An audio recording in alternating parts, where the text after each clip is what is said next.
আসসালামু আলাইকুম। সুপ্রিয় দর্শক মণ্ডলী, এটা হচ্ছে সাতারকুল রোড, উত্তর বাড্ডা থেকে বেড়াইত পর্যন্ত। এই রাস্তাটা বিশাল লম্বা একটি রাস্তা।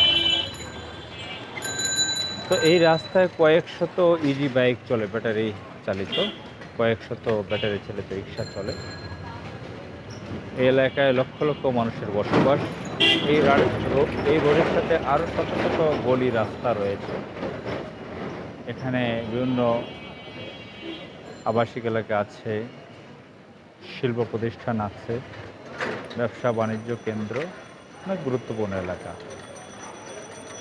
এই এলাকাতে হঠাৎ করে ইজি বাইক, ব্যাটারি চালিত গাড়ি বন্ধ করা হয়েছে। অর্থাৎ আপনারা জানেন যে আওয়ামী লীগের সাধারণ সম্পাদক এবং সরকারের যোগাযোগ ও সেতু মন্ত্রী তিনি নিষিদ্ধ করেছেন ঢাকা সিটিতে কোনো ব্যাটারি চালিত গাড়ি চলতে পারবে না। তো এটা তো প্রেজেন্টের ঘটনা, মাত্র কয়েকদিন আগের ঘোষণা, 2-3 দিন আগের। দীর্ঘ বছর যাবৎ এই রাস্তাটায় হয়রানি।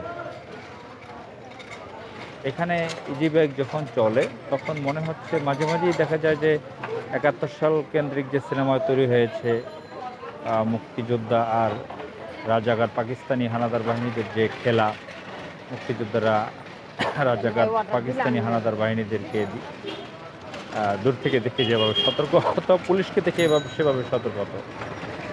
অর্থাৎ পুলিশের টাকা কম পড়লেই সেখানে ঝামেলা করতো এবং পুলিশকে প্রচুর টাকা দিতে হতো, এবং স্থানীয় যারা সরকার দলীয় আছে তাদেরকে বিশাল অঙ্কের টাকা দিতে হয়। অর্থাৎ এই রাস্তাটায় হকার গাড়ি মিলে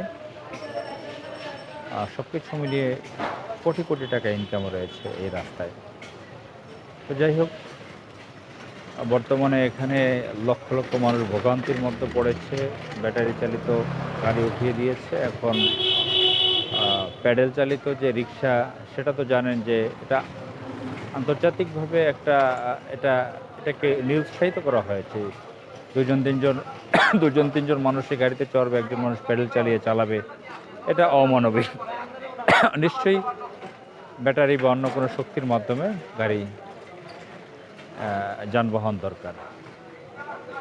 এখন একে তো এখানে শত শত হাজার হাজার মানুষকে বেকার করে দেওয়া হলো, আবার লক্ষ লক্ষ মানুষের ভোগান্তি।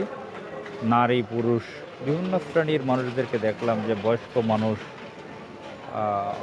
নারী শিশু, অনেক সমস্যা দেখলাম পুরো রাস্তাটায়। আমি একটি জায়গায় দাঁড়িয়ে ভিডিও করছি, আমি পুরো রাস্তায় অনেক সমস্যা দেখে আসলাম। বহু মানুষ দাঁড়িয়ে আছে, গাড়ি পাচ্ছে না। এই ভোগান্তি থেকে এই এলাকার মানুষ কখন মুক্তি পাবে আমরা জানি না। আল্লাহ তাআলা এই দেশকে হেফাজত করুক, আমিন। আসসালামু আলাইকুম।